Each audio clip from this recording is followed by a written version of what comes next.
தமிழன் தொலைக்காட்சி நேயர்களுக்கு வணக்கம்.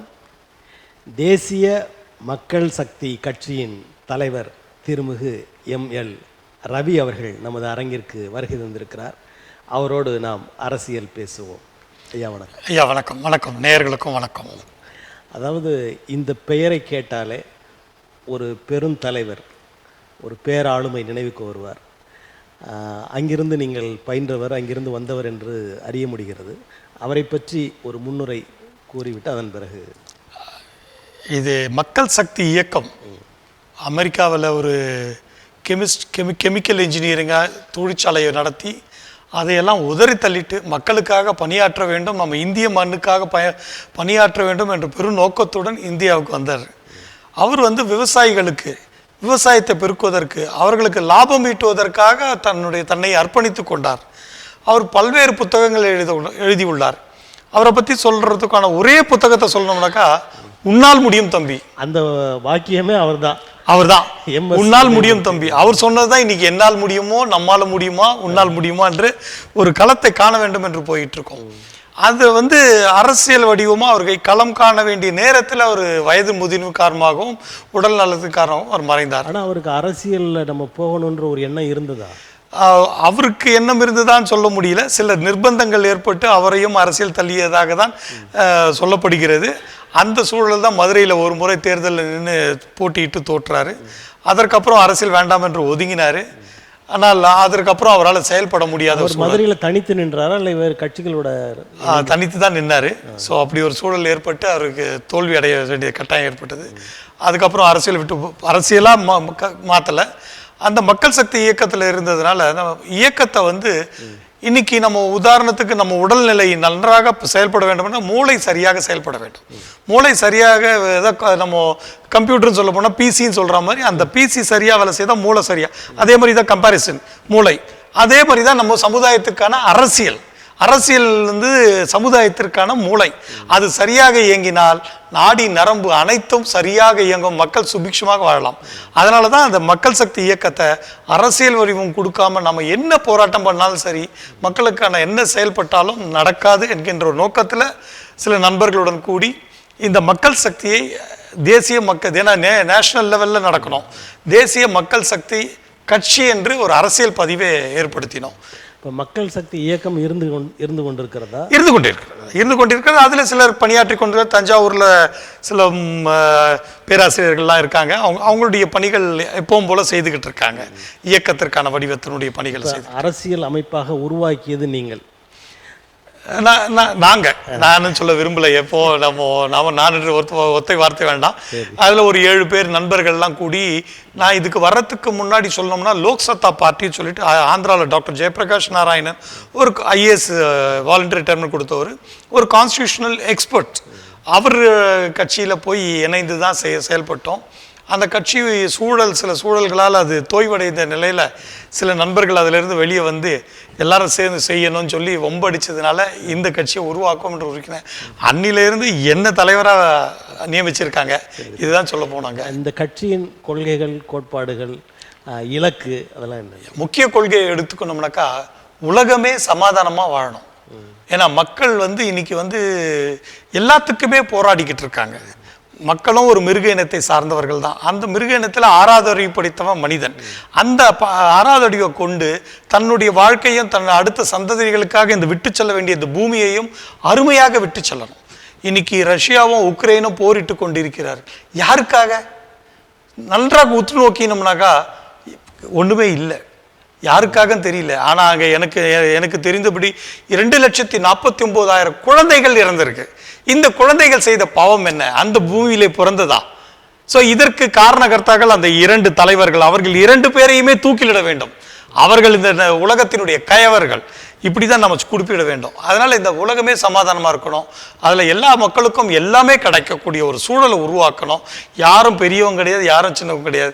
ஏன்னா பிறக்கும்போது நம்ம எங்கே பிறக்கிறோன்னு தேட முடியாது, கேட்க முடியாது. ஆனால் பிறக்கின்றோம். பிறந்ததற்கு அப்புறம் நாம் வாழுகின்ற காலங்கள் இனிமையாக வாழப்பட வேண்டும். இந்த பூமியை விட்டு செல்லும் போது அடுத்த சந்ததியர்களுக்கு அருமையாக விட்டு செல்ல வேண்டும். இதுதான் முக்கிய கொள்கையாக வைத்துக் கொண்டிருக்கிறோம். அதில் அனைவருமே சமாதானம், அமைதி மற்றும் சாந்தமாக ஒற்றுமையுடன் சமுதாயமாக வாழ வேண்டும். இதுதான் எங்களுடைய நோக்கம். இது வந்து என்றுமே நிறைவேறாத ஒரு கொள்கையா இல்லையா? எதுவுமே தொடர்ந்து அமைதியான ஒரு உலகம் வேணும் என்பது எப்போ நடைமுறைக்கு இல்லை. நம்ம அது சுயநலங்கள் என்னைக்கு அடைபடுகிறதோ அன்னைக்கு நிச்சயம் வெற்றி அடையும். அதாவது வந்து புரிதலை ஏற்படுத்தணும். வாழ்க்கை என்பது அது எவ்வளோ பெரும் பணக்காரர்கள். ஏன்னா லதா மங்கேஷ்கருடைய ரீசெண்டான 2-3 நாளைக்கு முன்னாடி ஒரு வாட்ஸ்அப்பில் படிவு பார்த்தேன். நான் போகாத 5 ஸ்டார் ஹோட்டல் இல்லை, நான் சாப்பிடாத தின்பண்டங்கள் இல்லை, நான் படுக்காத மெத்தைகளுடைய அளவு கடந்த மெத்தைகள் அல்ல, நான் வாழ்ந்த வாழ்க்கை எவ்வளோ பிரகாசமாக இருந்தது என்று கனவு கண்டு கொண்டிருந்தேன், அப்படியெல்லாம் வாழ்ந்தேன். ஆனால் இன்றுதான் என்னுடைய வாழ்க்கை உண்மை நிலைக்கு புரிகிறது. இன்றைக்கு என்னை சுற்றி 10 பேர் நின்றுக்கிட்டு இருந்தாங்க, இன்னைக்கு 10 பேர் என்னை தள்ளிக்கிட்டு போகிறாங்க. இன்னைக்கு நான் வாழ்வதே என்னுடைய மாத்திரைகளால் தான். இப்படின்னு அவங்களுடைய கடைசி அத்தியாயத்தெல்லாம் குறிப்பிடும்போது அதெல்லாம் படிக்கும்போது இதுதான் நிலைமை. இதுதான் நம் பிள்ளைகளுக்கும் சொல்ல வேண்டும், நம்முடைய வாழ்க்கையை சொல்ல வேண்டும், நம்முடைய அறிவை வளர்த்து கொள்ள வேண்டும், இப்படியான ஒரு தன்மையை உருவாக்க வேண்டும் என்பதுதான் நோக்கம். இந்த நோக்கத்தில் அதாவது இயற்கையை அழிக்கிறவர்கள் அவர்கள் இதை உணர வேண்டும் அப்படின்ற ஒரு கருத்து இருக்குது. இதை நோக்கி உங்கள் பயணம் செல்லுகிறது என்றதை நான் பார்க்கிறேன். அப்படிப்பட்ட சூழலில் இயற்கையை அழிக்கிறவர்களுக்கு நீங்கள் ஏதாவது அறிவுரைகள், ஆலோசனைகள் அப்படின்னு சொல்லி? கடம்பனா ஏதோ ஒரு படம் நேற்று என்னுடைய நண்பன் சொல்லிக்கிட்டு இருந்தா, நீ சொல்கிற மாதிரி தான் சொன்னான் அந்த படத்தில். இயற்கையை அழிச்சிக்கிட்டு வாழ்ந்துக்கிட்டு இருக்காங்க. ஆனால் நீ சுவாசிக்கிற காற்று யார் கொடுத்தது? அது நின்று விட்டால் என்ன ஆகும்? இன்றைக்கு நம்ம பார்க்குறோம் இயற்கை கொஞ்சம் சீற்றம் கண்டு கொண்டிருக்கு. தமிழ்நாட்டிலையும் கண்டிருக்கு, இன்னைக்கு ஆந்திர பிரதேசில் கண்டுகிட்டு கொண்டிருக்கோம். அதே மாதிரி வயநாட்டில் பார்த்தோம் என்ன நடந்ததுன்னு. இதற்கு காரணம் என்ன? இதற்கு காரணம் நம்முடைய வாழ்வியல் முறை தவறான முறை தான். வயநாடுல ஏதோ இயற்கையாக சீற்றம் கொண்டு அதுவாக அழிக்கலை. நம்முடைய வாழ்வியல் முறையில் நாம் பார்த்தீங்கன்னாக்கா மெட்ரோ ரயில் தேவை தான், ஆனால் பூமியை குடஞ்சிக்கிட்டு போய்கிட்டு இருக்கோம். இது எங்கே வேண்டுமானாலும் எப்போ வேண்டுமானாலும் இடர்பாடுகள் ஏற்படலாம். அது ஏன்னா நம்முடைய மனித கன்ஸ்ட்ரக்ஷன் என்பது எத்தனை காலம் தாங்கக்கூடியது? இறைவனுடைய கன்ஸ்ட்ரக்ஷன் கிட்ட நம்ம ஒன்றும் பண்ண. We are only not creators, we are only inventors. இறைவனின் அந்த படைப்புகளை உடைக்கிற அளவிற்கு அதை பாதிப்புக்கு உள்ளாக்குகிற அளவுக்கு மனிதன் அறிவு படைத்தவனாக மாறிவிட்டான். அதுதான் உண்மை. பேராசை வாழ்வியல் முறை. இப்போ பேக் டு பாலிடிக்ஸ் வந்துடுறேன். இன்னைக்கு நான் கிராமத்தில் பிறந்தேன், அப்புறம் படிப்புக்காக என்னோட தாய் தந்தையர் எனக்கு படிப்பு கிராமத்தில் கிடைச்சிருந்தாக்கா அவங்க வரப்போறதில்ல.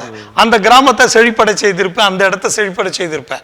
ஆனால் இதே போன்றுதான் இன்னைக்கு எல்லா கிராமங்களையும் கொண்டு சென்னை நகரத்தில் கொண்டு வந்து இன்னைக்கு தாம்பரம் வரைக்கும் கார்பரேஷன் ஆயிடுச்சு. இன்னைக்கு தாம்பரம் கார்பரேஷன் அடுத்தது மதுராந்தகம் வரைக்கும் போகும், அப்புறம் திண்டுக்கல் போகும், அப்படி இப்படி. அப்போ என்ன நடக்க போகிறது? ஒரு மொத்த கூட்டத்தையும் கொண்டு வந்து ஒரு இடத்துல தான் அடைக்கிற மாதிரி ஆயிடும். ஸோ அப்போ how to compensate it out? இது நாட் பாசிபிள். நம்ம மாநிலங்களை பிரித்ததே நிர்வாகத்திற்காக தானே ஒழிய, இல்லை என்றால் ஒரு நாடாக இருந்து விடலாம். எல்லாமே இப்போது யூனியன் கவர்மெண்ட்டுன்னு சொல்கிறோம், ஒன்றிய அரசுன்னு சொல்கிறோம், எல்லாத்தையும் பேசிக்கிட்டு இருக்கோம். அந்த ஒன்றிய அரசே போதுமே, எதுக்கு மாநில அரசு? ஏன்னா ஃபார் அட்மினிஸ்ட்ரேட்டிவ் ரீசன்ஸ் நம்ம ஜுடிஷனல் பவர்ஸு அதையெல்லாம் பிரித்தாளுமைக்கு வேண்டும் என்பதற்காக அங்கங்கே நம்ம வச்சுக்கிட்டு இருக்கோம். இப்போ இத்தனை சிக்கல்களுக்கும் காரணம் மக்கள் தொகை பெருக்குன்னு சொல்லலாமா? இல்லை, மக்கள் தொகை பெருக்கும் என்பதெல்லாம் நம்ம சொல்லவே முடியாது. That is not the reasons.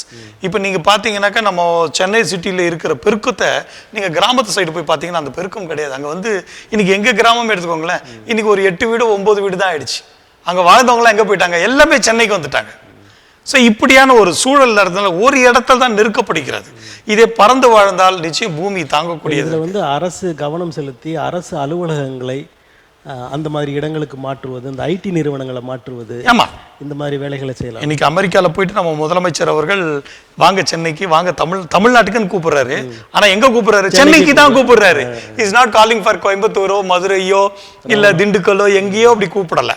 So இப்போ அதனுடைய சாயல் எப்படி இருக்கும்? அதே மாதிரி தான் பரந்தூர் விமான நிலையம், ஏற்கனவே மீனம்பாக்கம் விமான நிலையம் இங்கே தான் இருக்குது. பக்கத்தில் இருக்க 12,000 கிட்டத்தட்ட 12,000 ஏரிகள் இருக்குது. இது எல்லாம் அழித்துட்டு அங்கே ஒரு விமான நிலையம் தேவையா? அதுவும் பக்கத்தில் அந்த பக்கம் போட்டிங்கன்னா ஒரு 200 கிலோமீட்டர் போனீங்கன்னா பெங்களூர் ஆகிடுது. அப்போ நடுவில் ஏன் எதுவும் போயிட்டு அந்த பக்கம் எங்கன்னா திண்டுக்கல்ல போடுறது விமான நிலையத்தை? ஒரு தமிழ்நாட்டுடைய மைய பகுதியில் போடுறது. எவ்வளோ இடங்கள் காலி இடங்கள் இருக்குது, பயிரிடக்கூட முடியாத இடங்கள் இருக்குது. அங்கே தேர்ந்தெடுத்து அங்கே போடலாமே. வி கேன் டெவலப் இட் இல்லையா? First airport second airport develop பண்ணலாம் இல்லையா? இது எல்லாம் நம்ம சிந்திக்கக்கூடிய அறிவாற்றலை இழந்துக்கிட்டு இருக்க அரசியல் தான். இன்னைக்கு பேப்பரில் பார்த்தேன், படுக்கை அறை கொண்ட வந்தே பாரத்துகள் விட போகிறேன்னு பாஜக சொல்லிக்கிட்டு இருக்கு. எவ்வளோ தவறான நோக்கம் பாருங்க. அப்போ சாதாரண மனிதன் எப்படி பயணிப்பான்? இன்னைக்கு நான் வந்து என்னோட சொந்த கார் இருந்தாலும் பெட்ரோல் கன்சம்ஷன் இதெல்லாம் கன்சிடர் பண்ணி நம்ம சிங்கிள் மேனாக காரில் போக வேண்டிய அவசியம் இல்லை அப்படின்னு ட்ரெயினில் தான் பயணிக்கிறேன். இப்போ இங்கே வந்தது கூட மெட்ரோவில் தான் வந்தேன், சீக்கிரம் வரணுன்றதுக்காக. இப்போ நான் எல்லா வெளியூர் போகும்போதெல்லாம் திருச்சி போனாலும் சரி, எங்கே போனாலும் ட்ரெயினில் தான் போகிறேன். அப்போது சம்டைம்ஸ் டிக்கெட் ரிசர்வேஷன் கிடைக்காம இந்த 2ஆம் பெட்டியில் போகும்போது குழந்தை குட்டியோட மக்கள் வந்து ஒருத்தர் மேலே ஒருத்தர் உட்காந்துக்கிட்டு போய்கிட்டு இருக்காங்க. இவங்களை பற்றி நினைக்காத அரசு இன்றைக்கு ஆட்சிமையில் அமைத்து இருக்கும்போது இதெல்லாம் வேதனைக்குரிய விஷயம். 2 அரசுகளுமே அப்படிதான் இருக்கும். இதுதான் செயல்பட்டு கொண்டிருக்கிறது. ஆனால் தான் என்னுடைய கருத்து, என்னோட சுய கருத்தாகவும் சொல்றேன், நம்ம சுதந்திரம் அடைந்து விட்டோமா அப்படின்ற ஒரு ஐயம் வந்துடுது. உண்மையிலே ஐயம் இல்லை, அதுதான் உண்மை. அன்னைக்கு ஆங்கிலேய ஏன் உப்புக்கு வரி போட்டான் சத்தியாகிரகம் பண்ணினோம். இன்னைக்கு உணவுக்கு வரி போடுகின்ற ஒரு ஜிஎஸ்டி போடுகின்ற நிலைக்கு நாம் இருக்கிறோம். ஆனால் அதை எதிர்த்து பயணிக்கக்கூடிய மக்கள் நிலை இல்லை, மக்கள் மனங்கள் இல்லை. ஏன்னா மக்கள் அன்றாட தேவைகளில் ஆழ விழுந்துட்டான். இன்னைக்கு அரசியல் கூட்டங்களுக்கு நான் பார்த்துருக்கிற சின்ன வயதில் வேர்கடலை சாப்பிட்டுக்கிட்டு உட்காந்துக்கிட்டு இரவு 11 மணி வரைக்கும் உட்காந்துக்கிட்டு இருப்போம், தலைவர்கள் பேசுவதற்காக, வேடிக்கை பார்க்கறது, அதை கேட்பதற்காக. ஆனால் இன்னைக்கு என்ன நடக்குது? இன்னைக்கு கூட்டத்தை காசு கொடுத்து கூட்டிட்டு வந்துட்டு இருக்கோம் கூட்டங்கள். இதுதான் உண்மையான நிலைமை. இந்த காசு கொடுத்த கூட்டம் உங்க கட்சிக்கும் வரும், எங்க கட்சிக்கும் வரும், அடுத்த கட்சிக்கும் போதும். இது உண்மை தன்மை எங்கன்னு தெரியாது. லாஸ்ட்ல யாரு பணத்தை அதிகம் செலவு பண்றாங்களோ அவர் தான் வெற்றி, பணம் கொடுத்தவங்க தான் வெற்றி. இதுதான் நாட்டினுடைய அரசியல் நிலையா. அப்ப அந்த பணம் கொடுத்த கட்சிகள் வந்து எந்த பலம் கொண்ட கட்சிகளா இருக்கின்றதோ அதுதான் வெற்றி அடைஞ்சுக்கிட்டே இருக்கும். அப்போ தனியா ஒரு கொள்கையுடன் ஆரம்பிக்கப்பட்ட எந்த கட்சியானாலும் சரி, தனியா தனித்து நின்று வெற்றி பெறுமா என்றால் பெறுவதற்கே வாய்ப்பில்லை. அது வரக்கூடிய விஜய் ஆகட்டும், யாராகட்டும், போய் ஏதோ ஒரு கட்சியில சேர்த்துக்கணும். அவருக்கு பதவி வேண்டும்னா, இல்லை அவர்கிட்ட இருக்க பணத்தெல்லாம் விரயம் பண்ணிட்டு ஐயோ போடான்னு சிவாஜி கணேசன் மாதிரி ஓடி போயிட்டோம். இதுதான் நடக்க போறன்ற சூழல் இருக்குது. உங்களது தலைமையிலான இந்த கட்சி தொடங்கப்பட்டது எப்போது? 2014 முதல்ல துவங்கப்பட்டு பதிவுக்கான செயல்பாடுகள் நடந்துட்டு இருக்கும்போது ஜெயலலிதா அம்மையார் ஆர்கே நகரில் நிற்கிறாங்க. அந்த அம்மா எதிர்த்து போட்டிட்டு. ஏனென்றால் ஸ்ரீரங்கத்தை விட்டுட்டு இங்கே வர வேண்டிய அவசியம் என்ன? ஸ்ரீரங்கம் எங்கள் சமுதாயத்து மக்கள் இருக்காங்கன்னு காலங்காலமும் அங்கே நின்று ஜெயிச்சுக்கிட்டு இருந்தீங்க. நீங்கள் பர்கூரில் நின்று கூட தோத்துருக்கீங்க. ஆனால் இங்கே மாற்றும் போது இங்கே எதுக்கு மாட்டினீங்க? இந்த தொகுதி ஆர்கே நகர் தொகுதி மிகவும் ஏழ்மை வாய்ந்த ஒரு பகுதி மக்கள். அவர்களுக்கு தெரிந்ததெல்லாம் ஒன்றும் இல்லை, அன்றாடம் தேவை. தெரியும், அன்றாடம் தேவையை பூர்த்தி செய்து விட்டால் வெற்றி. இதை தான் எதிர்த்து குரல் கொடுத்தேன். ஆனால் உண்மையிலேயே அந்த அம்மாவுக்கு ஒரு நன்றியை சொல்ல கடமைப்பட்டிருக்கேன். ஏன்னா 180 ஓட்டு தான் வாங்கினேன். அந்த அம்மாவுக்கு ஒரு கடிதம் எழுதினேன் அன்னைக்கு. You are not only the representative, I am also representative. நானும் 180 ஓட்டு வாங்கியிருக்கேன். 12 ஆண்டுகளாக கட்டி முடிக்காத அந்த நம்ம மேம்பாலம், மீனாம்பாள் மேம்பாலத்தை கட்டி முடிப்பீங்க இல்லையா அப்படின்னு எழுதினேன். உண்மையிலே காது கொடுத்து எடுத்துக்கிட்டாங்க. நம்ம பேர் வருதோ இல்லையா அது கிடையாது, மக்களுக்கு செய்த திருப்தியோட இன்னைக்கு நாங்கள் பயணிச்சுக்கிட்டோம். 2016 நீங்கள் அந்த களம் கண்டீங்க. ஆமாம். அதற்கு பின்பதாக 21 அந்த தேர்தலில் நீங்கள் நின்னீங்களா? 19, 21 தொடர்ச்சியாக நின்றுட்டு வரேன். 19 துறைமுகத்தில் நின்னேன். 21 பார்த்தீங்கன்னா உதயாநிதி ஸ்டாலின் எதிர்த்து நின்னேன். உதயாநிதி ஸ்டாலினுடைய எதிர்த்து மட்டும் நிற்கல, ஒவ்வொரு தேர்தலும் இடைத்தேர்தல்கள், ஆர்கே நகரில் இடைத்தேர்தல்கள் ஒரு முறை வந்து நின்ன தேர்தலையும் நின்று இருக்கேன். அதுக்கப்புறமும் டிடிவி தினகரனை எதிர்த்து நின்னேன். 20 ரூபாய் நோட்டுக்காக வழக்கு போட்டேன். அந்த வழக்கில் என்னால் கொடுக்க முடியாத சாட்சி ஆதாரங்கள், மாநகராட்சியுடைய தவறு, ஆர்டிஐ போட்டு ஆர்டிஐயில் டாக்குமெண்ட் கேட்குறேன். ஏன்னா என்னால் தான் 200 கேமராக்கள் வைக்கப்பட்டதாங்க. ஏன்னா எல்லாம் எங்கே பாரு வெள்ளை கார் தான் நிற்கும், ஒருத்தர் பிரச்சாரம் பண்ணுறதுக்கே வழி இல்லை. அப்போது கடிதம் எழுதி தேர்தல் ஆணையத்துக்கும் எழுதி, அதில் ஐஆர்எஸ் அதிகாரி பீகார்லேருந்து வந்து அப்போது அப்சர்வராக இருந்தார். அவருடைய உத்தரவின் பேரில் 200 கேமராக்கள் வைத்து ரெக்கார்ட் செய்யப்பட்டது. அந்த 200 கேமராக்களுடைய ஆதாரங்களை கொடுங்க, நான் கோர்ட்டில் சமர்ப்பிக்கணும்னா 45 நாள் பொறுத்து தான் கொடுத்தாங்க. கொடுக்குறேன், நாங்கள் 50 ரூபா ஒரு சிடிக்கு நான் கொடுக்குறேன் அப்படின்னாங்க. ஆனால் அது காலம் கடந்த 30 நாளுக்குள்ளே வழக்கு போட்டாகணும். அதற்கப்புறம் என்னால் போட முடியாது. அதனால் ஆதாரம் கொடுக்காதனால அந்த வழக்கு தள்ளுபடி செய்யப்பட்டது. உதயாநிதி ஸ்டாலின் சொல்ல போனோம்னாக்கா அவர் பெருந்தலைவருடைய மகனாக பிறந்து விட்டதுனால அவர் இன்னைக்கு நோக்கி பயணித்துக்கிட்டு இருக்கார். ஏன்னா மறுபடியும் ராஜாங்கத்தை நோக்கி தான் நம்ம பயணிக்கிறோம். அடுத்த முதலமைச்சர் இந்த நாடுன்னு நம்ம சொல்லிக்கிட்டு இருக்கோம். நாடு அல்ல, இது ராஜாங்கம் தான் சொல்லணும். இன்னும் அந்த மாதிரி தான் போய்கிட்டு இருக்கு. அந்த மாதிரி சூழலில் அவர் நிற்கும் போது அவருடைய ஒரு வேட்பு மனு அவர் சரியாக எழுத தெரியல. அங்க என்ன கேள்வி கேட்கப்பட்டிருக்கு? அவரும் லோயலா காலேஜ் தான் படிச்சார், நானும் லோயலா காலேஜ் தான் படிச்சேன். அது சரியாக அவருக்கு எழுதுவதற்கு தான் பல பேர் இருப்பாங்களே. அதுதான். அப்ப அதை பார்த்து கையெழுத்து போடுறது அவர் தானே. சோ நாம யாருன்னா குறிப்பிடணும், அவர் யார் கையெழுத்து போட்டாங்களோ அவரை தான் நம்ம கேட்கணும். ஸோ அப்போ தேர்தல் செல்லாத தான் வழக்கு போட்டேன். ஆனால் நம்ம நீதிமன்றங்களில் அவ்வளோ சீக்கிரம் வந்து நீதிகள் கிடைப்பதில்லை என்பதற்கு இதெல்லாம் ஒரு இதுதான். அது பல்வேறு குறைபாடுகளை அடிப்படையில் வழக்கறிஞராக இருக்கிறதுனால எல்லாரோடையும் மோதுறீங்கன்னு சொல்லலாமா? இல்லை, எனக்கு சட்ட ரீதியாக எனக்கு தவறுன்னு பட்டாக்கா போட்டுக்கிட்டு இருப்பேன். நண்பருக்காக தாமரை சின்னம் கொடுத்தது ஒரு தவறுன்னு போட்டேன். ஏன்னா சட்டத்தில் சொல்லப்பட்டிருக்கு ஒரு மத சின்னமோ தேசிய சின்னமோ கொடுக்கக்கூடாதுன்ட்டு. தேசிய சின்னம் தாமரை சின்னம், மத சின்னம் தாமரை சின்னம். அதாவது இந்த சின்னங்கள் ஒதுக்கப்படுவதற்கு பின்புதான், ஒதுக்கப்பட்டதுக்கு பின்புதான் அந்த சட்டங்கள்லாம் வந்ததா? இல்லை, அதாவது ஒதுக்கப்படுகிறது. அந்த ஒதுக்கப்பட்ட போது அதையே பிடிச்சு வச்சுட்டு பண்ணிட்டு இருக்காங்க. நிரந்தர சின்னங்கள் கொடுத்ததற்கே எதிர்க்கு வழக்கு போட்டேன். அருண் மிஸ்ரா அவர்கள் தான், நீ உச்ச நீதிமன்றத்தில் நீ பின் எடுத்துக்கிறியா இல்லை நான் டிஸ்மிஸ் பண்ணட்டுமான்னாரு. என்னங்க ஏன்ன, நீ தேர்தல் ஆணையம் முன்னாடி தான் போகணும், எங்கிட்ட வராது அப்படின்றாரு. நம்ம என்ன பண்ண முடியும்? அவர்களுடைய அங்கே கருத்தாய்வுக்கு உள்ள சூழல் அங்கே இருக்கும்போது நீங்கள் தொடர்ந்து மக்களிடம் செல்வாக்கு பெற்றவர்களாக இல்லை உங்கள் கட்சி. கொஞ்சம் கொஞ்சமாக பாருங்கன்னு வச்சுக்கோங்க. ஆனாலும் தனித்து போட்டியிடுவதன் நோக்கம் என்ன? இல்லை, நம்ம அப்புறம் கட்சி எதுக்கு ஆரம்பிக்கணும்? எதற்காக கட்சி ஆரம்பிக்கிறோம்? யாரோட கூட்டணின்னு சொல்ற போது அந்த கட்சியோடய சேர்ந்துக்கலாமே. ஏன்னா அது சிஸ்டமே தப்பு தானே. ஏன்னா பிரிட்டிஷ் சிஸ்டம் தான் நம்ம இன்னும் பார்லிமெண்ட்ரி சிஸ்டம் தான் நம்ம ஃபாலோ பண்ணுறோம். ஒரு வழக்கறிஞர் முறையிலையும் சொல்கிறேன், ஒரு கட்சியோட தலைவர். ஏன்னா பார்த்தா ஆளுங்கட்சி எதிர்கட்சி, அந்த எதிர்கட்சியோ ஆளுங்கட்சியோ பலவேறு கூட்டமைப்பு சேர்றதெல்லாம் பார்த்தீங்கன்னாக்கா அதுக்கு உண்டான, இப்போ நம்ம இங்கே தமிழ்நாட்டில் எடுத்தீங்கன்னா இன்னைக்கு கூட்டணி ஆட்சி தான் நடக்குது.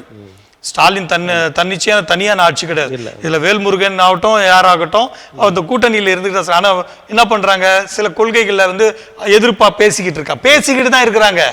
நீங்க கூட்டணியில இருக்கீங்க, நீங்க எந்த சின்னத்துல ஜெயிச்சீங்க?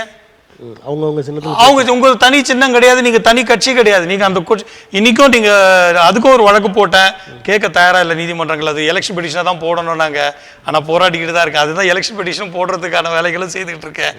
இன்னைக்கு தயாநிதி மாறன் மேல கூட வழக்கு போட்டிருக்கேன். ஏன்னா 19ஆம் தேதி சைலன்ஸ் பீரியட், அதாவது இப்போ இந்த தேர்தல் 24 பாராளுமன்ற தேர்தல் நான் போட்டிட்டேன். எனக்கு 700 ஓட்டுகள் வந்தது, மகிழ்ச்சி. 700 பேர் அட்லீஸ்ட் என்ன பார்த்துருக்காங்க, சந்தோஷம். அங்க பாத்தீங்கன்னாக்கா அவருக்கு 2 லட்சம் சில்லற ஓட்டுகள் வந்தது. ஆனா என்ன, 3வது முறையா இருக்காரு அவரு. 3 முறை எம்பியில் அவர் என்னென்ன சாதனைகள் செய்தாருன்னு சொல்லுங்க பார்க்கலாம். அவரால் சொல்ல முடியாது. ஒரு மக்களுக்கான சாதனைகளே கிடையாது. சிந்தாதிரிப்பேட்டை உதயாநிதியினுடைய கான்ஸ்டியூன்சி, பாராளுமன்ற எம்பியினுடைய கான்ஸ்டியூன்சி 2 பேருமே ஆளும் கட்சியை சேர்ந்தவர்கள். அங்க பாத்தீங்கன்னா இன்னும் நம்ம மும்பை மாதிரி ஒரு 4க்கு 8 4க்கு 6 குறுகலான இடங்கள் போட்ட வீடுகளில் தான் வாழ்ந்துகிட்டு இருக்காங்க. பக்கத்திலேயே பிளே கிரவுண்ட் இருக்கு, அதுல மல்டி ஸ்டோரி பில்டிங் கட்டலாம். பிளே கிரவுண்டு தேவையா, மக்கள் வாழ்வதற்கு இடம் தேவையா என்றால் எது முக்கியம்? அதுதான் முக்கியம். ஆனா அதற்கான செய்யறதுக்கான உத்வேகமோ இல்லை எண்ணங்களோ மக்கள் இந்த ஆட்சியாளர்களுக்கு இல்லை. அதனால நான் எதிர்த்து நின்னும்போது அங்க என்ன நடந்ததுன்னா, இப்போ 48 மணி நேரம் எந்தவித பிரச்சாரமும் பண்ணக்கூடாது என்பதுதான் சட்டம். அந்த சட்டத்தில் இருக்கும் போது 19ஆம் தேதி விளம்பரங்களை முழு பக்க அளவு விளம்பரங்கள் கொடுக்கப்பட்டது. அப்போ ஈர்ப்பு தன்மைக்கான செயல்படுதானே இது. ஸோ அப்போ சட்டத்திற்கு புறம்பான செயல்படுதானே இது. இதை எதிர்த்து தான் வழக்கு போட்டிருக்கேன். ஸோ இந்த மாதிரி என்னுடைய பணிகள் இந்த பக்கமும் மக்களிடத்துல மக்கள் பிரச்சனைகளுக்கு அங்கங்கே குரல் கொடுத்துட்டு இருக்கோம், வழக்கு நீதிமன்றத்தையும் நாடிக்கிட்டு இருக்கோம். அரசியல்வாதிகளை அரசியல் சார்ந்து இந்த மாதிரி போராட்டங்கள் வழக்குகள்லாம் தொடுக்குறீங்க. மக்கள் பணி சார்ந்து, அதாவது பொதுப்பணிகள் சார்ந்து ஏதாவது நீங்கள் வழக்குகள்? மக்கள் பொதுப்பணிகள் சார்ந்து நிறைய சொல்லலாம். இப்போ பரந்தூர் விமான நிலையத்துக்கு கிரீன் ட்ரிபியூனலுக்கு ரெடி பண்ணிக்கிட்டு இருக்கேன். ஏன்னா அங்கே அதே மாதிரி 8 வழிச்சாலையில் ஒரு நண்பரை வழக்கு போட சொல்லி 8 வழிச்சாலைக்காக நான் தான் ஆர்கியூ பண்ணினேன். ஸோ அதில் வெற்றியும் கண்டோம், 8 வழிச்சாலையினுடையது. ஸோ இந்த மாதிரி நிறைய மக்கள் போராட்டங்களும் நிறைய நடத்திக்கிட்டு இருக்கோம். இப்போ 3 கிரிமினல் சட்டங்கள், கருப்பு சட்டங்கள், அதில் பார்த்தோம்னா கைவிலங்கு போடக்கூடாதுன்னு இருக்கு சட்டத்தில். ஆனால் இங்கே இப்போ புது சட்டத்தில் பாஜக கொண்டு வந்த சட்டத்தில் கைவிலங்கு போடலான்னு இருக்கு. அப்புறம் வந்து சும்மா அது வந்து மேலாக்க முதல்ல சொல்லப்படுகிறது, ஆங்கிலேயன் கொண்டு அந்த காலனி ஆக்கிய சட்டத்திற்கு மாற்றாக அப்படின்ற வார்த்தையோட நிக்குது. ஆனா உண்மையிலே சட்டத்துக்குள்ள போய் பார்க்கும்போது தான் தெரியுது, முக்கியமான இடங்கள் எல்லாம் இவங்க காலனி ஆத்திகத்தை விட படுமோசமான போலீஸ் ஆக்டை கொண்டு வராங்க. இது திமுகவும் ஆதரவு தான், நாங்களும் அதுக்கு, அதாவது எதிர்ப்பு தான், நாங்களும் அதுக்கு எதிர்ப்பு தான். அதுல ஒன்றும் மாற்று கருத்து இல்லை. எனக்கு கட்சி பாகுபாடு கிடையாது. காவல்துறைக்கு அதிக அதிகாரம் கொடுக்குறாங்க. அதிக அதிகாரம் கொடுக்கப்பட்டிருக்குது. ஏற்கனவே காவல்துறை இன்னைக்கு என்ன நிலையில இருக்குன்னு நமக்கு எல்லாருக்கும் தெரியும். அது சாத்தாங்குளம் ஆகட்டும், இல்லை தூத்துக்குடி ஆகட்டும், இல்லை 13 பேரை துப்பாக்கி சூடு நடத்தி தூத்துக்குடியில் இறந்ததாகட்டும். இப்போ பார்த்தீங்கன்னா மேதா பட்கரோட அதெல்லாம் குழந்தைங்களெல்லாம் விசிட் பண்ணியிருக்கோம். அந்த வீடுகள், அந்த ஸ்ட்ராலின் பொண்ணுக்கெல்லாம் என்னோட கண்களும் கலங்கிச்சாங்க. அந்த வீட்டில் இருக்கும்போது அந்த குழந்தை என்ன பாவம் செய்தது, அந்த குழந்தை ஏதோ மக்களோட மக்களாக சென்றதற்காக சுட்டு கொல்லப்பட்டது. 16 வயதுல சுட்டு கொல்லப்பட்டது. எவ்வளவு வேதனைகள். அதுவும் குறிப்பார்த்து சுடப்பட்டதாக தெரிகிறது. ஆமா, அது குறிப்பாத்துனா பட் அது அதான் மக்களை பார்த்து சுட்டிருக்காரு அவர். ஸ்ட்ராலின் பொண்ணு தான் சுடணுன்றது என்னோட என்னன்னு கிடையாது. ஆனா மக்களை பார்த்து குண்டு பாயணும், ஒரு 13 பேரை சுடணும்னு நான் சொல்றேன். ஒரு எதிர்ப்புக்காக அல்லது வராதிங்கன்னு சொல்றதுக்காக கீழே சுடுறதுன்னு சொல்லுவாங்க, கால் கீழே. ஆனால் தலைக்கிட்ட அதுதான் அது அவனுக்கு அந்த வெறித்தனம் ஒருத்தருக்கு எப்போவுமே நம்ம எல்டிடி போர்கள் ஆகட்டும் எதுவும் ஆகட்டும் அந்த உணர்ச்சியின் வேகத்தில் தான் நடக்கக்கூடியது. இங்கேயும் அந்த காவல்துறைக்கு அதுக்கான பயிற்சியை கொடுத்து அவர் உணர்ச்சிக்கு பயன்படுத்தி மக்களை சுட்டு கொண்ட காக்கி குருவி சுடுற மாதிரி சுட்டு கொண்டான்ற ஒரு சூழலை உருவாக்கி சுட வைக்கப்பட்டது. இதெல்லாம் ரொம்ப ஒரு அராஜகமான ஒரு செயல். இதற்கு ஆட்சியாளர்கள் என்ன சொல்ல போகிறார்கள்? அன்னைக்கு இருந்த எடப்பாடி அவர்கள் டிவியில் பார்த்தேன்னு தான் சொல்ல போறாரு. இப்பயும் அதையே தான் சொல்லிக்கிட்டு இருப்பாரு. அவரால் ஒன்றும் அங்கே அப்போ எதுக்கு நீங்களாம் ஆட்சிக்கு போறீங்க? If you are not able to control, இந்த மாதிரி மக்களுக்கான திட்டங்களை கண்ட்ரோல் பண்ணாத போது என்ன சொல்லணும்? இப்போ கள்ளக்குறிச்சியும் அதுதான் கண்ட்ரோல் பண்ண முடியலன்ற. கள்ளக்குறிச்சியும் அதே தான். கள்ளக்குறிச்சியும் பார்த்தீங்கன்னா அந்த ஸ்ரீமதி பொண்ணு அப்போ வழக்கு நடத்தி, அதுக்கு எங்களுடைய வழக்கு என்னன்னாக்கா, நாங்கள் போட்ட வழக்கு அந்த பள்ளிக்கூடத்தை சக்தி மெட்ரிகுலேஷன் பள்ளிக்கூடத்தில் இது மாதிரி நடக்கல, ஏற்கனவே நடந்ததுன்னு மக்களுக்கு கிட்ட சொல்ல அதற்கான ஒரு வழக்கை தொடுத்தோம். அந்த பள்ளிக்கூடத்தை சட்டத்துக்கு உட்பட்டு அந்த பள்ளிக்கூடத்தை அரசு எடுத்து நடத்தினார். இதில் என்ன தவறு இருக்கு? அதுக்கு அரசு வழக்கறிஞர் பணம் இல்லை. அதனால் இது எல்லா பள்ளிகளையும் நாங்கள் எடுத்து எப்படி நடத்த முடியும்? என்ன இது ஓட்டுக்காக 1000 ரூபாயை நம்ம கொடுக்கும்போது இது ஒரு பள்ளிக்கூடத்தை மக்களுக்காக நம்ம எடுத்து செய்யறதுல என்ன தவறு? செய்யலை. இல்லை அந்த வழக்கு இன்றைக்கு என்ன நிலையில் இருக்குன்னு பார்த்தீங்கன்னா, இன்னைக்கு ஃபைல் பண்ணியிருக்கிற வழக்கு பார்த்தா சிஆர்எல்எம்பி ஃபைல் பண்ணியிருக்க வழக்கை பார்த்தீங்கன்னாக்கா வெறும் ஹாஸ்டல் பிளாக் அதாவது அனுமதி இல்லாமல் கட்டப்பட்டது. அப்போ என்ன தீர்ப்பு வரும்? அவனுக்கு ஒரு சின்ன தண்டனை கொடுத்துட்டு முடிச்சுட்டு போயிடுவாங்க. அதெல்லாம் அவங்களுக்கு ஒரு 50,000 ஃபைனோ இல்லை 1 லட்சம் ஃபைன் போட்டால் கூட அதெல்லாம் ஒரு கணக்கம் கிடையாது. அப்போ யாருக்காக? முதலமைச்சரிடம் கூட கடிதம் கொடுத்துட்டாங்க அந்த குடும்பத்தார். அப்படி இருந்த ஒரு சீரியஸான வழக்கை அதை எடுத்து அது மரணமா, எப்படிப்பட்ட மரணம் என்பதை ஏன் வெளிப்படுத்த தயங்குது? இதுக்கெல்லாம் அரசு அதுக்காக நாங்கள் காவல்துறைக்கிட்ட அங்கே போராட்டத்துக்கு அனுமதி கேட்டோம், மறுக்கப்பட்டது. நீதிமன்றத்தை நாடணும். நீதிமன்றம் உங்களுக்கு அந்த இடம் பிரச்சனைனா வேற இடத்துல அவங்க ஓகேன்றாங்க, நீங்கள் கொடுங்கன்னு சொல்லிச்சு. ஆனால் மறுபடியும் கொடுக்குறேன்னு சொல்லிட்டு கடைசி நாள் போராட்டத்துக்கு காலையில் போய் இறங்குறோம். உடனே போராட்டம் அனுமதி மறுக்கப்படுகிறது. மறுபடியும் நீதிமன்றமா அப்படின்னு தான் போட்டு நிறுத்திக்கிட்டு எத்தனை முறைடா அவங்கள கேட்கணும்? உங்களுக்கே சுய உணர்வு இல்லைன்னாக்கா இதுதான். அதே மாதிரி தான் இப்போ பார்த்தீங்கன்னா 28 இந்த கிருஷ்ணகிரியில் நடந்த விவகாரம். அதுக்காக நாங்கள் ஒரு ஆர்ப்பாட்டம் பண்ணோம் சென்னையில். இதே மாதிரி எங்கள் அமைப்பு அங்கே கள்ளக்குறிச்சியினுடைய அமைப்பு அங்கே ஆர்ப்பாட்டம் பண்ணுறதுக்கு அங்கே உண்டான அனுமதி கேட்கும்போது கொடுக்குறேன்னு சொல்லிட்டு 28ஆம் தேதி ஆர்ப்பாட்டம்னா 27ஆம் தேதி நைட்டு கூப்பிட்டு சொல்கிறாங்க உங்களுக்கு அனுமதி மறுக்கப்பட்டது. இப்போ வழக்கு தொடுத்துருக்கேன், விடலை. ஸோ இப்படி பார்த்தாக்கா அப்போ என்னத்துக்கு அதுவும் கிருஷ்ணகிரி மாவட்டத்தில் நடந்த பிரச்சனை. அதான் அதில் என்ன சொல்கிறாங்கன்னு, எதுக்காக அனுமதி மறுக்கப்பட்டதுன்னா குற்றவாளி இறந்து விட்டாராம். குற்றவாளி எலி பாய்சன் சாப்பிட்டு இறந்தார். அதில் பல்வேறு உண்மைத்தன்மைகள் நமக்கு இன்னும் புரியாத நிலையில் இருக்கு. அப்படி இருக்கும்போது அவர் இறந்து விட்டார், அதனால உங்களுக்கு அனுமதி மறுக்கும். அதுக்கும் எங்களுக்கு என்ன சம்பந்தம்? Dissent is the process of the law. அதாவது எதிர்ப்பு அரசு நன்றாக நடந்தாலும் போராட்டம் நடத்தலாம். அதுக்கு வாழ்த்து தெரிவித்து ஒரு ஆர்ப்பாட்டம் நடத்தலாம், போராட்டம் வெளிப்படுத்தலாம், மக்களுக்கு தெரிவிக்கலாம். தவறு செய்தாலும் அது சொல்லக்கூடியது தான் எதிர்கட்சிகளுடைய வேலைகள். ஆனால் அதை செய்ய விடாமல் தடுக்கிறதுக்கு காவல்துறை எப்படி நடந்துக்குது? நாளைக்கு உங்கள் குழந்தைங்க நடந்தீங்கன்னா வேடிக்கை பார்த்துட்டு இருப்பீங்க, வரீங்களா? இப்படி தான் இருப்பீங்களா? ஸோ இதுதான் அந்த சுயநலவோட மக்கள் எண்ணங்களோட செயல்படக்கூடிய முடியாத ஒரு அமைப்பாக நம்ம அமைப்புகள் வாழ்ந்துக்கிட்டு இருக்கு. இப்போது அதே மாதிரி தான் இப்போ வாட் இஸ் அவர் இன்னைக்கு நம்மளோட ஃபைனான்ஷியல் பேசிஸ் நாட்டுக்கு என்ன இருக்குது? 4 லட்சம் கோடி ரூபாய் கடனில் இருக்கும். ஒவ்வொரு குழந்தைக்கும் பிறக்கிற குழந்தைக்கும் கடன் இருக்குது. ஆனால் ஏற்கனவே ஃபார்முலா 4 ரேஸை சென்னையில் நடத்துறதுக்கு 40 கோடி ரூபாய் அதில் செலவு செய்யப்பட்டு வீணாயிடுச்சு. இப்போ மறுபடியும் 42 கோடியோ அது 100 கோடியோ சொல்லப்படுகிறது. கணக்கு ஆட்டையை போட்டு இன்னும் வாங்கினா தான் தெரியும் எத்தனை கோடின்னுட்டு. இந்த பணங்களை இப்போ இந்த மாதிரி ஃபார்முலா ரேஸால் மக்களுக்கு எவ்வளோ பிரயோஜனப்பட போகுது, என்ன நடக்க போகுது, இதை சிந்திக்கிற மனநிலைகளை நம்ம இல்லையேன்னு வருத்தம். அதுதான் வருத்தம் அளிக்கிறது. அதற்காக தான் இந்த கட்சிகளை நம்ம அமைப்பை உருவாக்கி பண்ணிக்கிட்டு இருக்கோம். ஒவ்வொரு தேர்தலிலும் தனித்து நிற்கிறீர்கள். இப்போ 2026இல் உங்களோடு ஒத்த கருத்துடைய சிலர் இருப்பாங்க கண்டிப்பாக, அமைப்புகளோ அல்லது கட்சிகளோ இருப்பாங்க. அவர்களை இணைத்து கொண்டு நீங்கள் ஏன் ஒரு வலிமை மிக்க ஒரு கூட்டணியாக இருக்கக்கூடாது? அதுக்கான சூழல் இப்போ நீங்கள் சொன்ன மாதிரி ஒத்த கருத்துன்னு சொல்லிட்டீங்க இல்லையா, அந்த ஒத்த கருத்து நம்ம கொள்கைக்கு சூழல் கொண்ட கட்சிகள் இருந்தாக்கா நிச்சயம் பிரிவினை. ஏன்னா மெயின் கொள்கை வந்து ஜாதி, மதம், இனம், மொழி எதுலையுமே பிரிவினை ஏற்படக்கூடாது என்பதுதான் எங்கள் நோக்கம். மக்களுக்கான ஆட்சி நடக்கணும். அது எங்கே வடநாட்டில இருந்து இங்கே வரட்டும், அவனுடைய வாழ்வாதாரத்திற்காக வந்திருக்கான், அவனும் மக்கள் தானே, அவனுக்கு உண்டான நம்ம செயல்பாடுகளும் செய்து தான் ஆகணும், அவனையும் வாழ வச்சு தான் ஆகணும். அப்பேற்பட்ட பூமியாக என்ன தமிழன் பரம்பரையே யாதும் ஒரே அவர்களில், அதை விட இன்னும் சொல்ல போனால் அவனுடைய கலாச்சாரமே வாழ வைக்கும் கலாச்சாரம். அதனால உலக அளவில் போய் ஆண்டான்.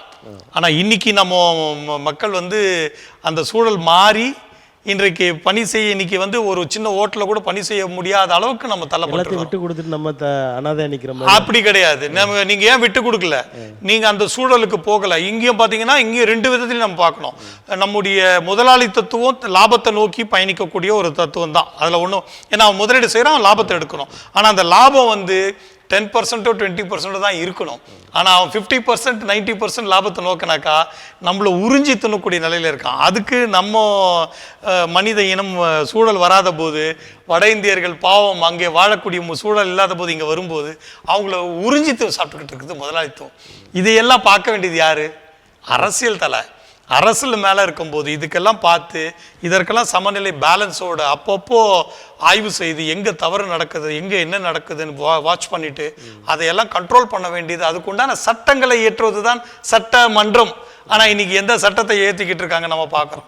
எந்த சட்டத்துக்கும் மாற்றமே கிடையாது, ஏதோ நடத்திக்கிட்டு இருக்காங்க. சொல்லும்போது சாதி, சமயம், இந்த வேறுபாடுகள் இல்லாத அமைப்புகளோடு இணைந்து செயல்பட உங்களுக்கு விருப்பம்னு சொன்னீங்க. இப்போ ஒரு 2-3 நாட்கள் முன்பு வடநாட்டில் ஒருவர் தன் மகளுக்காக இறைச்சியை கொண்டு போகிறார், அவரை அடிக்கிறாங்க. இதை எப்படி பார்க்குறீங்க? இதெல்லாம் தவறு. அதெல்லாம் புரிதல் இல்லை, விழிப்புணர்வு இல்லை. எல்லா இடத்துலையும் அதை நம்ம பேசிக் முதலமைச்சரே சொல்கிறாரு, நான் பசு பாதுகாப்பு வீரர்களை அப்படி தான் பண்ணுவாங்க அப்படின்ற மாதிரி. பசு பாதுகாப்பு என்பது வேணும் தான். ஆனால் அதுக்காக புலியை வேட்டையாடலாமா? நீ பசுவை கொள்ளுதுன்றக்கா புலியை வேட்டையாடலாமா? புளிய தேவையில்லையா? இந்த சமுதாயத்துல இந்த இயற்கையில நீ படைக்க முடியாதது அனைத்துமே யாரோ ஒருத்தன் படைச்சிருக்கான். அவனை நீ யாருன்னு தெரியாது உனக்கு. அவன் படைத்தவர்கள் அனைவருமே பாதுகாக்கப்பட வேண்டும். ஏன்னா நம்முடைய இயற்கை சுழற்சி, நீங்க சொன்ன மாதிரி இயற்கையினுடைய இயற்கை வந்து அப்படியே ஒரு சுழற்சி. இது எல்லாமே எங்கன்னா ஒரு பேலன்ஸ் இம்பேலன்ஸ் ஆச்சுனாக்கா அழிவு. கடைசியா மனிதன், மிக பிரதானமான மிருகம் வந்து மனிதன். அந்த மனித அழிவை நோக்கி தான் நம்ம பயணிக்கணும். இயற்கை சீற்றங்களை அதை நோக்கி தான் பயணிக்கணும். அன்னைக்கு வந்து நான் பசுவை காப்பாத்தினேன், நான் விட்டேன் நீ சொல்லிட்டு இருக்க முடியாது. You are good for unfit for to be a CM. உங்களுக்குலாம் அறிவில்லாத ஒரு சிஎம் நீங்கள்லாம். அதெல்லாம் சொன்னேன். ஆங்கிலேயன் ஆட்சிக்கும் இன்றைக்குள்ள அன்று வந்து இங்கேருந்து கொள்ளை அடிச்சு எடுத்து போய் அவன் நாட்டுக்கு போட்டான். இன்னைக்கு இங்கே இருக்கிற வளங்களே அவன் கொள்ளை அடிச்சுக்கிட்டு இருக்கான். ரீசென்ட்லி டைம்ஸ் ஆஃப் இந்தியாவில் ஒரு ஆர்டிக்கல் பார்த்தேன். 1% of the people 70% of the லேண்டை நம்ம இது வளத்தை அனுபவிச்சுட்டு இருக்காங்க. மீதி 99% மக்கள் வந்து வாழ்க்கையை ஓடிக்கிட்டே இருக்கிறான். இதை தேடி ஓடிக்கிட்டு இருக்கான். என்னடா தெரியல. இன்னைக்கு 350cc பைக்குன்றான். நீ 350cc பைக்கை ஓட்டக்கூடிய நிலைக்கு சாலைகள் இல்லை, ஒன்றும் இல்லை, இன்ஃப்ராஸ்ட்ரக்சர் டெவலப்மெண்ட் இல்லை, ஃபண்ட் இல்லை, சுங்கச்சாவடி இன்னைக்கு கட்டணங்கள் ஏறி போச்சு. கேட்டாக்கா அதுக்கு எனக்கு இப்போ ஒரு சமீபத்தில் ஒரு வழக்கு நடத்திக்கிட்டு இருக்கோம். அதில் பதில் போட்டிருக்குது. என்ன போட்டாக்கா, இனிமேல் சுங்கச்சாவடிகளாக ஏற்கனவே நிதின் கட்கரி ஆட்சியில் வரும்போது முதல் பீரியடில் அவங்க அறிவித்தது 63 சுங்கச்சாவடிகளை மூடுவதாக சொன்னாங்க. இல்லை தமிழ்நாட்டில் ஒன்று கூட பண்ணலை. அதுக்காக தான் வழக்கு போட்டது. ஆனால் என்ன சொல்கிறாங்க இப்போ பதிலில், அதெல்லாம் மூட முடியாது. when there is no டிராஃபிக்கே இல்லாத போது தான் மூடுவோம், மற்றபடி மூடவே மாட்டோம். ஏன்னா கண்டினியூஸ் மெயின்டெனன்ஸ் தேவை. அப்போ மற்ற பெட்ரோலில் டீசலில் வாங்கக்கூடிய அதை பற்றி எங்களுக்கு தெரியாது. அதை பற்றி உங்களுக்கு தெரியாதான். பெட்ரோலில் வாங்கக்கூடிய செஸ் என்னது, டீசலில் வாங்கக்கூடிய செஸ் என்னது தெரியும். ஸோ மக்களை நோக்கி திட்டங்களோ செயல்பாடுகளோ நம்ம இடத்துல. ஒரு பிரதம மந்திரி ஆகிட்டாக்கா அவருக்கு ஒரு தனி விமானம், 8000 கோடி ரூபாய்க்கு அவருக்கு ஒரு தனி விமானம். நமக்கு எதுக்கு? நாமளும் மக்கள் ஒருத்தர் தானே. செயல்பட வேண்டியது செயல்படுவோம். மற்ற பயணிக்கும் போது பயணங்கள் போல நாமளும் பயணிச்சா என்ன, அந்த எண்ணத்தோட அரசு இல்லாததான். அதனால இன்னைக்கு வந்து ஆங்கிலேய அன்னைக்கு காந்திஜி சொன்ன மாதிரி ஒருவேளை காங்கிரஸை கலைச்சிட்டு இருந்தா கூட நல்லா இருந்திருக்கும். நாங்களே கட்சி ஆரம்பிச்சுக்க வேண்டிய நிலை இருந்திருக்காதுன்னு நினைக்கிறேன். ஆனால் அதெல்லாம் செய்யாம இன்னைக்கு ஒரு மாயையில் அரசியல் நடத்திக்கிட்டு இருக்காங்க. சுகபோகங்களும் ஒரு கூட்டத்திற்கான அரசியல் நடத்திக்கிட்டு இருக்காங்க. அதால் அது வழக்கறிஞர் என்பது ஒரு தொழில். ஆனால் நீங்கள் சொல்கிறத பார்த்தா நிறைய பொது வேலைகளுக்காக பொதுமக்கள் நலனுக்காகவே வழக்குகளை நடத்துகிறீங்க. உங்களுடைய சம்பாத்தியம் எது? சம்பாத்தியம் வந்து ஃப்ராங்க்லி நான் சொல்ல போனால் 2014 வரைக்கும் நான் வழக்கறிஞர் பணிக்கு வரல. என்னோட குடும்பத்தில் என்னோட தம்பி ஒரு வழக்கறிஞர், என்னை விட மூத்த வழக்கறிஞர். இப்போ அவர் என்னுடைய தம்பியினுடைய மனைவியும் வழக்கறிஞர். நாங்கள் 2 பேர் தான். நான் வந்து ஐ வாஸ் அ கான்ட்ராக்டர். நான் பல்வேறு ஒப்பந்த வேலை மத்திய அரசாங்கத்தினுடைய தூர்தர்ஷன், ஏர்போர்ட்ஸு, இதுக்கெல்லாம் கான்ட்ராக்டர் பண்ணிட்டு இருந்தேன். பிஎஸ்என்எல், திருப்பதி தேவஸ்தானத்துக்கு நிறைய கான்ட்ராக்ட் பண்ணிட்டு இருந்தேன். ஆனால் ஒரு காலகட்டத்துக்கு சூழல் வரும்போது நண்பர் கூட பயணிக்கும் போது அரசியல் கட்சிகளோட தொடர்பு ஏற்பட்டு, அந்த அவர் வந்து ஹேண்டிகேப்டு நண்பர், அவரை கூட்டிகிட்டு போவேன். அப்போ அரசியல் கட்சிகளுடைய செயல்பாடுகளை பார்க்கும்போது தான் எனக்கு ஆதாகம். அந்த ஆதாகத்தின் பேரில் தான் எங்கேயும் சேரணும் போது லோக்சத்தாவில் ஜாயின் பண்ணேன். லோக்சத்தா வந்து நிறைய ஒரு 3 வருடம் தான் பயணிக்க முடிஞ்சது. அதுக்குள்ளே கட்சி சரியாக நடக்காதனால அதுலேருந்து வெளியே வந்துட்டோம். அப்புறம் நண்பர்களுடைய வற்புறுத்தலில் சரி ஓகே முழுவதும் பொதுச்சேவை தான். இப்போ முழுவதும் பொது சேவை, ஏதோ 3 வேளை சாப்பாடு போதும். அதாவது தத்துவம் எப்படின்னாக்கா, நீங்கள் நிறைய உங்களுக்கு பிரியாணி பிடிக்கும்னு நினைக்கிறேன். உங்களுக்கு எவ்வளோ பிரியாணி சாப்பிடுவீங்க உங்களால்? அதுக்கு ஒரு இது சாப்பிட முடியும். ஒரு அண்டா நிறைய கொடுத்துட்டேன், சாப்பிடுங்க, என்ஜாய் பண்ணுங்க, முடியுமா? என்னதான் இன்னைக்கு முழுக்க நாள் உட்கார வச்சா கூட உங்களால முடியாது. ஸோ இதுதான் மனித பிரியாணியா இருந்தா அப்படி, ஆனா பணமா இருந்தா இன்னும் நிறைய சேர்த்துக்கிட்டே இருக்கலாம்ல அப்படின்னு நினைக்கிறீங்க. ஆனா என்னத்துக்கு? இப்போ நம்ம ஜெகத்ரட்சனுடைய பணத்தெல்லாம் தேடும் போது பிணவரையிலையும் பணத்தை வச்சிருந்தார். என்னத்துக்காக வச்சிருந்தார்? எதற்காக? இவருடைய தலைமுறை எத்தனை பேர் இல்ல இறுதி காலத்துல பணம் பிணத்துக்கு சமம் நினைச்சாரோ? அதுதான் அப்படி நினைச்சிட்டாலே என்னமோ. பணம் என்றால் பிணமும் வாயை பிளக்கணுவாங்களா? அதுக்கு பழமொழிக்கு ஏற்ப அவர் இப்படிலாம் சேர்த்து வைக்கிறேன்னு நினைக்கிறாரா என்னன்னு தெரியல. அந்த பூமியின் மேலே பார்த்தீங்கன்னா இன்னைக்கு மல்டி ஸ்டோரி பில்டிங்ஸ் எல்லாம் உருவாக்கிட்டாங்க. மல்டி ஸ்டோரி பில்டிங்ஸை உருவாக்கி அந்த மனிதனை வந்து நீ ஒரு வீடு வச்சுக்க, 10 வீடு வச்சுக்கொண்ட நிலைக்கு உருவாக்குறாங்க. இவன் பேராசை. நீ 10 வீடு வச்சிருந்தாலும் ஒரு இடத்துல 6 அடி தான் நீ பொறுக்க முடியும்.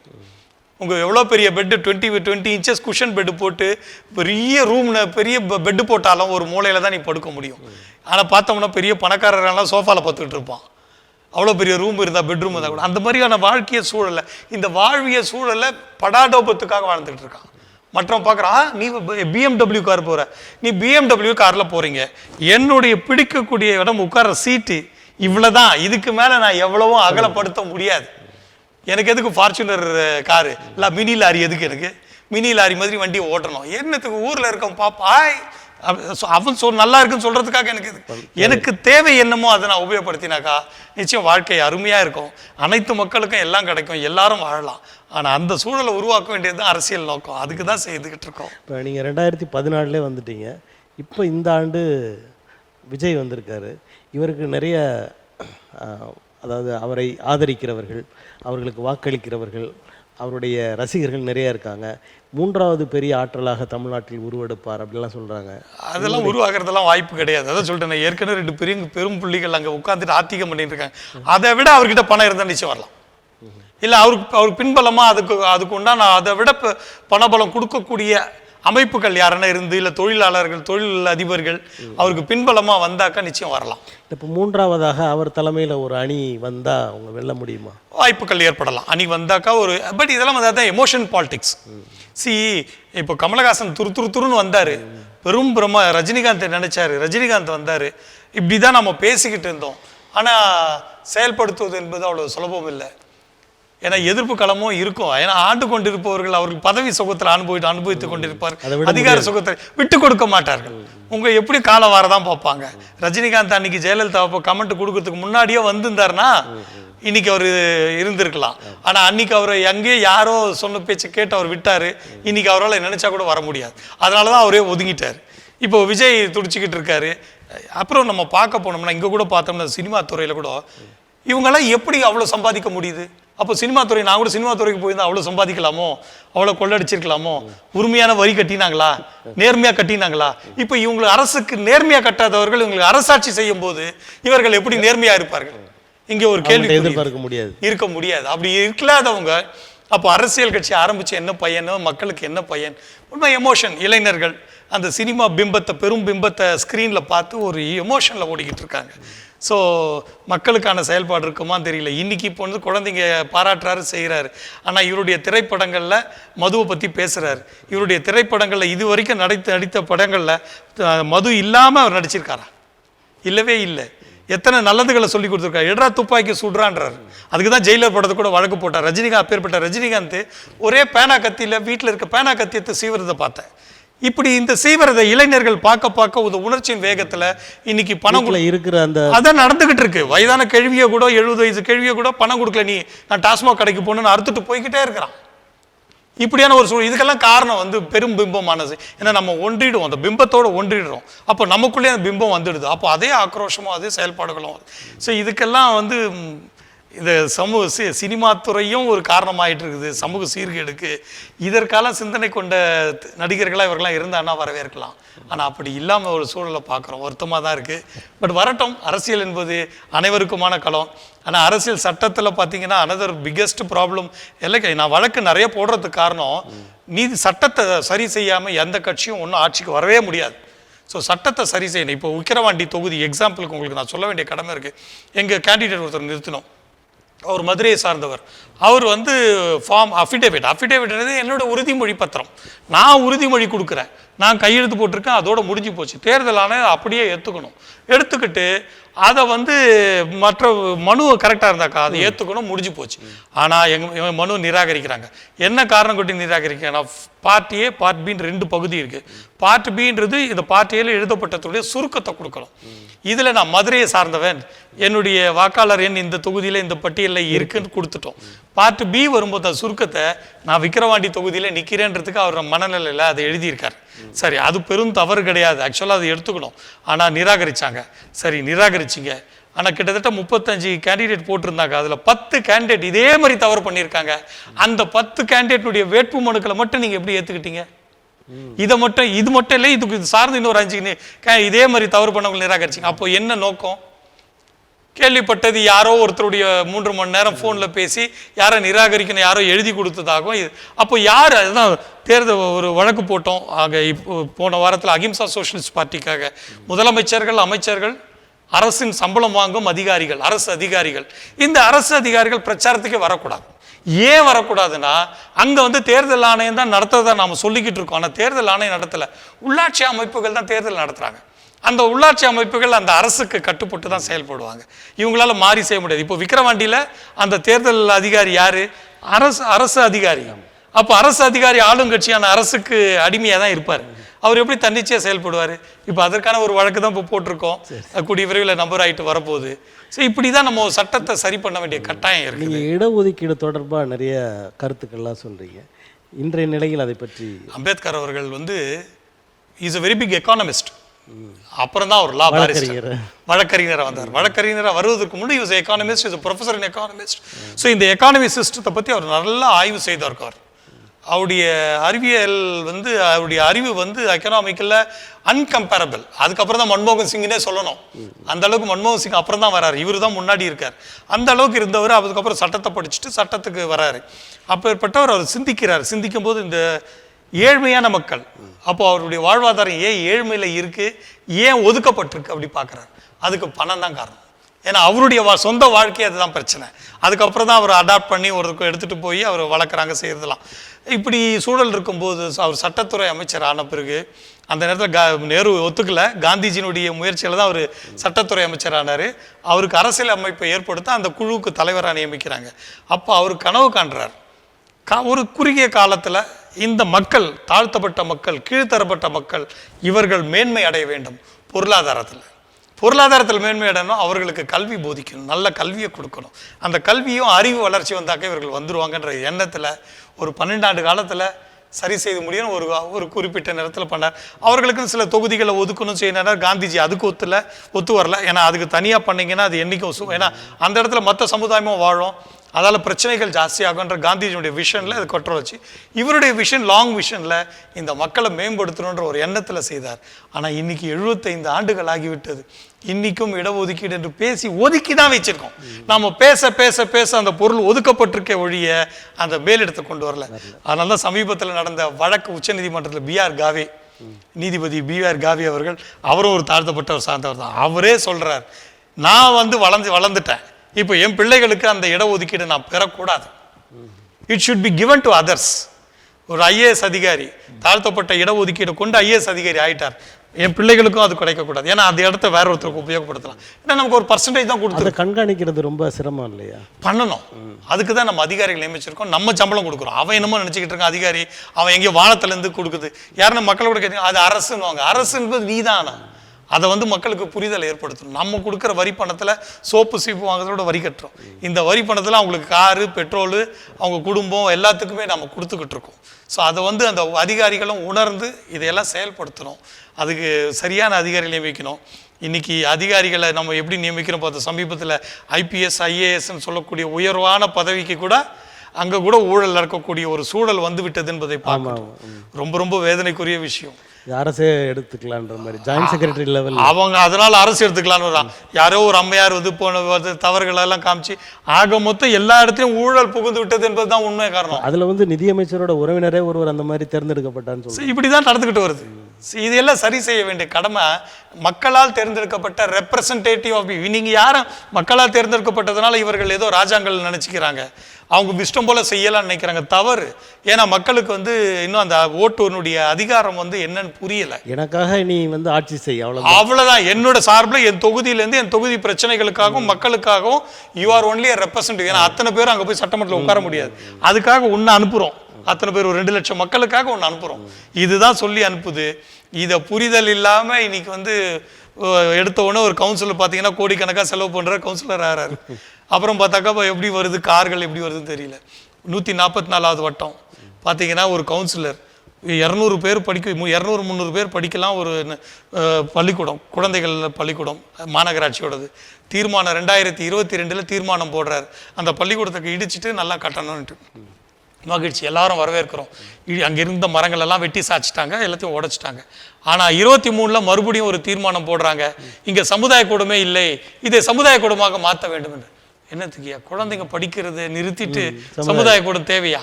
அதுக்கு அந்த அந்த கட்டடத்துக்கு 500 மீட்டர்ல சமுதாய கூடம் இருக்கு. ஆனா இந்த தீர்மானம் நிறைவேற்றப்படுகிறது. எதற்கு முன்னுரிமை கொடுக்கணும்ன்ற ஒரு அந்த புரிதல் இல்லாதவரை நம்ம தேர்ந்தெடுத்திருக்கோம் என்பதை மக்களுக்கு சொல்ல விரும்புறீங்க. நீங்க தேர்ந்தெடுக்கக்கூடிய வேட்பாளர் இந்த புரிதல் இல்லாத சுயநலத்தோடு செயல்படக்கூடிய இது இருக்கிறதுனால தான் இந்த மாதிரி தவறுகள் நடக்குது. மக்களுக்கான செயல்பாடுகளோடு ரெப்ரசன்டேட்டிவ் இருக்கணும், அது இல்லாத ஒரு சூழலை பார்க்குறோம். இப்போ மேனாள் அமைச்சர் ஜெயக்குமார் அவர்கள் வந்து பாரதிய ஜனதா கட்சி ஒரு கார்ப்பரேட் கட்சி அப்படின்னு சொல்லி விமர்சிச்சிருக்காரு. இதை பற்றி தங்களுக்கு அவர்களுடைய கட்சியை பற்றி நம்ம எப்படி பேசலாம்? இவங்களும் கார்ப்பரேட் தானே.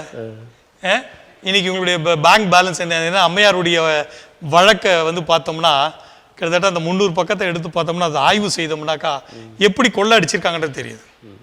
அந்த அம்மா ஓரளவுக்கு எனக்கு பர்சனலாக தெரியும். இருந்தாலும் அந்த வழக்கை வந்து அதாவது வந்து 74 கோடி ரூபாய் மக்கள் வரி பணத்தில் சமாதியை கட்டாதீங்க, வேணும்னா உங்கள் கட்சி பணத்தில் கட்டிக்கோங்க அப்படின்னு சொன்ன, அரசு பணத்தில் கட்டாதீங்கன்றதுக்காக வழக்கு போட்டேன். அது நல்லா தான் போச்சு.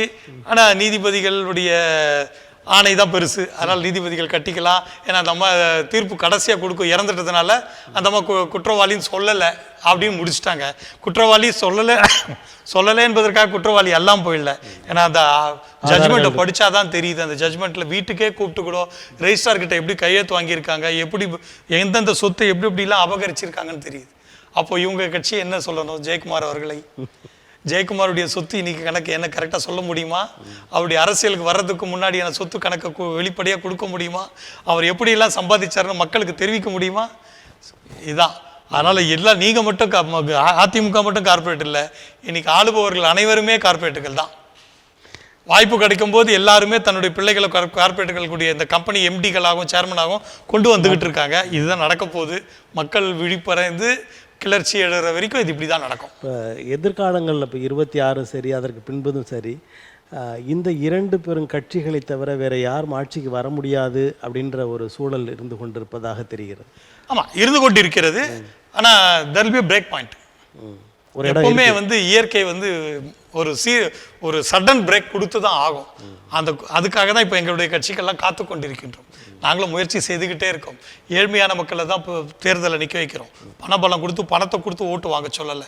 ஒரு சாதாரண குடிமக்களை தேர்ந்தெடுத்து கொஞ்சம் மக்கள் பணியாற்றக்கூடிய சிந்தனை உள்ளவர்களை தேர்ந்தெடுத்து பாராளுமன்றத்தில் 10 தொகுதி நிற்க வச்சோம். இதில் சட்டமன்றம் 21 சட்டமன்றத்தில் 70 தொகுதி நிற்க வச்சோம். இப்படி ஒரு முயற்சியை மேற்கொண்டுக்கிட்டே வரோம். நிச்சயம் ஒரு நாள் மாற்றம் ஏற்படும். இது மக்கள் கிளர்ச்சி நிச்சயம் ஏற்படும். அப்போது அதுக்காக நம்ம காத்துக்கிட்டு இருக்கணும். அப்போது வாய்ப்பு கொடுப்பதற்கு தயாராக இருக்கணும். அந்த வாய்ப்பு கொடுக்க தான் தயாராக இருக்கும். இப்போ முதலமைச்சர் வந்து அமெரிக்க நாட்டில் இருக்கார். ஒரு 900 கோடி முதலீடை கொண்டு வருகிறார் அப்படின்லாம் சொல்கிறாங்க. இந்த முதலீடுகள் தமிழ்நாட்டிற்கு பயன்படுமா? வேலை வாய்ப்புகளில் உதவியாக இருக்குமா? எப்பவுமே ஒரு இண்டஸ்ட்ரின்னு வந்தாக்கா கண்டிப்பாக வேலை வாய்ப்புகள் உருவாக்கும். அதில் மாற்று கருத்தெல்லாம் கிடையாது. ஆனால் அதற்குண்டான செயல்பாடுகள் இருக்கா? இன்னைக்கு இங்கே இருக்கிற ஃபாக்ஸ்கான் கம்பெனி சந்திரபாபு நாயுடு ஆட்சிக்கு வந்த உடனே தட்டி எடுத்துக்கிட்டு போகிற நிலையை பார்க்குறோம். ஜெயலலிதா அம்மையா இருக்கும்போது கியா கம்பெனி சென்னைக்கு வர வேண்டிய கம்பெனி அனந்தபூருக்கு போச்சு. ஸோ இதற்கெல்லாம் காரணம் என்ன? உங்களுடைய திட்டங்களும் உங்களுடைய செயல்பாடுகளும் சரியில்லை என்பது தான். இங்கே நாட்டில் அந்த சூழல் நீங்கள் ஏற்படுத்தினீங்கன்னா நிச்சயம் நடக்கும். இப்போ திராவிட மாடல் ஆட்சி அப்படின்னு சொல்லி சில திட்டங்களை எல்லாம் முதலமைச்சர் அறிவித்தார். அது செயல்பாடுகளுக்கும் வந்திருக்கு. இந்த மகளிர் உரிமை தொகை, நான் முதல்வன் திட்டம், அந்த சிறுவர்களுக்கு அதாவது மாணவர்களுக்கு காலை உணவு திட்டம், இப்படி பல திட்டங்களை கொண்டு வராங்க. பெண்களுக்கு அதை படிக்கிற பெண்களுக்கு தோழின்னு ஒரு விடுதி திட்டம், இப்படி நிறைய. இவைகள் எல்லாம் இந்த அரசின் சாதனைகளாக எடுத்துக்கொள்ள முடியுமா? கண்டிப்பாக கிடையாது. இது எல்லாம் சாதனை இல்லை, ஓட் பேங்க். அது ஏன் பெண்களுக்கு மட்டும்தான் 1000 ரூபாய்? ஏன் ஆண்களுக்கு கொடுக்கக்கூடாது? ஆண்களில் யாருமே ஏழைகள் இல்லையா? வேலைக்கு போக முடியாமல் எத்தனை இன்னைக்கு கலெக்டர் ஆஃபீஸில் வேலை செய்து 40,000 50,000 சம்பாதிக்கக்கூடிய ஒரு பெண் மகள் வந்து இலவசமாக போகிறாங்க பஸ்ஸில். அவங்களால கொடுக்க முடியும் இல்லை? உங்களால் திட்டங்கள் போட முடியும். ஆனால் அந்த திட்டங்களில் அந்த பொருளாதாரத்தையும் உள்ளே கொண்டு போகணும்னு நினைக்கிறீங்களா? கண்டிப்பாக. ஏன்னா இட் ஷுட் பி பேலன்ஸ்டு. ஏன்னா இப்போ வந்து இதுக்கு உதாரணமாக நான் போட்ட ஒரு வழக்கு உச்சநீதிமன்றம் நிலுவையில் இருக்குது. ஆதார் கார்டையும் மின்சார கட்டணையும் இணைக்கணும்னு சொல்லி ஒரு சட்டத்தை கொண்டு வந்தாங்க செந்தில் பாலாஜி அவர்கள் இருக்கும்போது. அதில் பார்த்தீங்கன்னாக்கா எதுக்காக கொண்டு வந்தீங்க? ஸோ ஒரு ஹவுஸ் ஓனர்ன்ற போது அவர் 10 வாடகைதாரர் இருக்கும்போது 10 வாடகை 10 மீட்டர் வச்சிருப்பார். அவர் தனியாக சப் மீட்டர்னு போட்டாக்கா இங்கே 5 ரூபா பர் மீட்டருக்கு யூனிட்டுக்கு ஒரு யூனிட்டுக்குன்னு வாங்கினா அதில் 10 ரூபான்னு வாங்குவார். அவர் கொள்ளையடிக்கிறத அவாய்ட் பண்ணுறதுக்காக அது சட்டத்தில் 2013 மின்வாரியத்துறை சட்டத்தில் உருவாக்கப்பட்டு எல்லா வீட்டுகளும் தனித்தனி மீட்டர் கொடுத்தாங்க. அந்த மீட்டர் பிரகாரம் ஒவ்வொரு அவனோட எலக்ட்ரிசிட்டி எவ்வளவோ அவனுக்கு உபயோகப்படுத்துறதுக்கு கட்டலாம். இது ஆதார் கார்டுன்னு நினைச்சீங்கன்னா அந்த ஹவுஸ் ஓனருடைய ஒரு ஆதார் கார்டு தான் நீங்க நினைக்க முடியும். மற்றவங்களுக்கெல்லாம் அப்போ கொடுக்க மாட்டீங்கல்ல. இதை எதிர்த்து தான் வழக்கு போட்டோம். இங்கே முடியல, மறுபடியும் உச்சநீதிமன்றம் போனோம். உச்சநீதிமன்றம் கேட்க மறுபடியும் கொண்டு வந்தேன், மறுபடியும் வழக்கு போட்டோம். இப்போ மறுபடியும் உச்சநீதிமன்றத்தில் போட்டிருக்கேன். உச்சநீதிமன்றம் ஏற்றுக்கிட்டு நோட்டீஸ் ஆர்டர் பண்ணியிருக்கு. ஏற்றுக்கிட்டு நிலுவையில் இருக்கு. 5 மாசமா இது வரைக்கும் பதில் கொடுக்கல. அதை பத்தி இப்ப பேசுறதும் இல்ல சார். மாநில அரசு இப்ப அதை பத்தி பேசுறதும் இல்ல. அன்னைக்கு துருன்னு பேசுறவங்க இன்னைக்கு அதை பத்தி பேசுறதே இல்லை. அப்படின்னா என்ன அர்த்தம்? இன்னைக்கு வேற மாதிரி திட்டத்தை போட்டு ஒரு வீட்டுக்கு 1 மீட்டர் தான் இப்ப அறிவிச்சுட்டு இருக்கீங்க.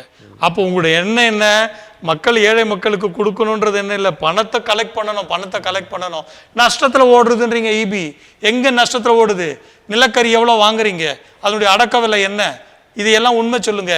ஒவ்வொரு மின்சார பற்றாக்குறை இல்லை, மின்னுடைய மின் தட்டுப்பாடு ஏற்படாதெல்லாம் அறிவிக்கிறீங்க. ஏன்னா அப்போதான் நம்ம மின்சாரத்துறை அமைச்சர் தங்கம் தென்னரசு அவர்கள் இவ்வளோ யூனிட் நம்ம ப்ரொடக்ஷன் வந்துடுச்சு அப்படின்னு சொல்றீங்க. திடீர்னு எப்படி ப்ரொடக்ஷன்? எத்தனை மின்சார நிலையங்கள் உருவாக்கினீங்க? ஒண்ணுமே உருவாக்கல, எல்லாம் அப்படியே தான் இருக்கு. ஸோ இதெல்லாம் நீங்க பிம்பமாக தான் காமிச்சிட்டு இருக்கீங்க, ஒன்றும் கிடையாது. நீங்க அதுக்கு உண்டான வளர்ச்சிகளையும் நோக்கத்தையும் நீங்க முதல்ல உங்களுடைய செலவுகளை குறைங்க, உங்களுடைய ஆடம்பரத்தை குறைங்க. உங்கள் ஆடம்பரத்தை குறைச்சி நாட்டுக்கு உங்கள் வீட்டுக்கு எப்படி நீங்கள் நினச்சி பண்ணுவீங்களோ, ஒரு சாதாரண குடிமகனாக இருந்தாக்கா என்னுடைய வீடு நல்லா இருக்கணும், வீட்டினுடைய கடன் வாங்கினா கடனை திருப்பி கட்டணும் அப்படின்ற எண்ணங்களில் பயணிக்கும் போது அதே மாதிரி பொருளாதார கொள்கையை கொண்டு இங்கேயும் நீங்கள் அந்த எலக்ட்ரிசிட்டி போர்டு ஆகட்டும் எந்த துறையாகட்டும் அது சரியாக செய்தீங்கன்னா நிச்சயம் வளர்க்கலாம். அதுக்கான இந்த மின் கட்டணம் 2 மாதங்களுக்கு ஒரு முறை அதை கணக்கீடு பண்ணுறாங்க. நாங்கள் வந்தால் மாதத்திற்கு ஒரு முறை அப்படின்னு திராவிட முன்னேற்ற கழகம் சொன்னாங்க. ஆனால் இது வரைக்கும் நிறைவேற்றலை. 5 ஆண்டுகளும் ஆகும். இன்னொரு 5 ஆண்டு வந்தாலும் நடத்த மாட்டாங்க. அதெல்லாம் நடத்தினாங்கன்னாக்கா மக்களுக்கு பெனிஃபிட் ஆகிடும். இவங்க கட்டணங்கள் குறைஞ்சி போயிடும். அந்த 100 யூனிட் சொல்கிறதெல்லாம் குறைஞ்சி போயிடும். ஸோ பெனிஃபிட்ஸ் வந்துடும்ன்றதுக்காக இவங்களால அது கொடுக்க முடியாது. ஏன்னா அங்கே நஷ்டத்தில் தான் போகும். அந்த நஷ்டத்தை ஈடு கட்டுறதுக்கு உங்களால் முடியாது. அங்கே அந்த நஷ்டத்தை ஈடு கட்டணும்னாக்கா இவங்க முதல்ல கொள்ளை அடிக்கிறதை நிறுத்தணும். 40% ஒரு கான்ட்ராக்டில் இவங்க எடுக்கிறாங்கன்றது எல்லாம் ஊரறிஞ்ச விஷயம். இதையெல்லாம் கட்டுப்படுத்த எத்தனை டிரான்ஸ்ஃபார்மர் வாங்கினாங்க, என்ன விலைக்கு வாங்கினாங்கன்னு பகிரங்கமாக இப்போ வாட்ஸ்அப்லலாம் வலைதளங்கள்லாம் செய்திகள் வந்தது. அதெல்லாம் செந்தில் பாலாஜி அவர்கள்லாம் என்ன பண்ணாரு தெரியாது. அதனுடைய பலன் எல்லாம் அவங்களே தான் போய், அதனால் இதெல்லாம் செய்யணும். அவங்க பொதுமக்கள் சிந்திக்கிற அளவிற்கு சில கருத்துக்களை மக்கள் முன் வைத்தீர்கள். நிச்சயம் பொதுமக்கள் வந்து இன்னைக்கு வந்து வலைதளங்கள் வந்த பிறகு நிறைய அறிவாற்றல்கள் நோக்கி பயணிக்கக்கூடிய சூழல் இருக்கு. ஆனால் அதை பயணிக்கணும். எப்பவுமே ஒரு கத்தியை கண்டுபிடிக்கும் போது அது நல்லதுக்கு பயன்படும் தான் கண்டுபிடிச்சோம். ஆனால் இன்னைக்கு அதை தவறாக பயன்படுத்தக்கூடிய நிலைக்கு இருக்கு. அதை கண்ட்ரோல் பண்ணுறதுக்கு தான் காவல்துறை போன்ற அமைப்புகளை உருவாக்கி இருக்கோம். அதே மாதிரி தான் உங்களுக்கு அறிவு சார்ந்த ஒரு கல்வியும் ஒரு வலைதளங்கள் செய்திகளும் பரப்பிக்கிட்டு இருக்காங்க. அப்படி இருக்கும்போது அதை நல்லதுகளை எடுத்து பயன்படுத்தி அதை நல்வழியில் பயன்படுத்திக்கிட்டாக்கா நிச்சயம் மக்கள் வாழ்வாதாரம் நன்மையாக இருக்கும், பிரகாசமாக இருக்கும் என்பதை நம்பிக்கை. அது கூட நம்ம குழந்தைகளையும் பார்க்கணும், வருங்கால அதுக்கப்புறம் வரக்கூடிய பேரம்பேத்திகளையும் இவங்க பார்க்கணும். இதையெல்லாம் கருத்தில் கொண்டு செய்தாங்கன்னா நிச்சயம் நாடு வளம் பெறும் என்பதுதான் நம்பிக்கை. ஏன்னா உலகத்தை ஆண்டவன் தமிழன் மறுபடியும் ஆளணும் என்பதுதான் எங்களுடைய நோக்கம். நன்றி. உங்களது கருத்துக்களுக்கு நன்றி. நேயர்களே, அடுத்த அரசியல் அரங்கில் வேறொரு ஆளுமையுடன் சந்திப்போம். நன்றி, வணக்கம்.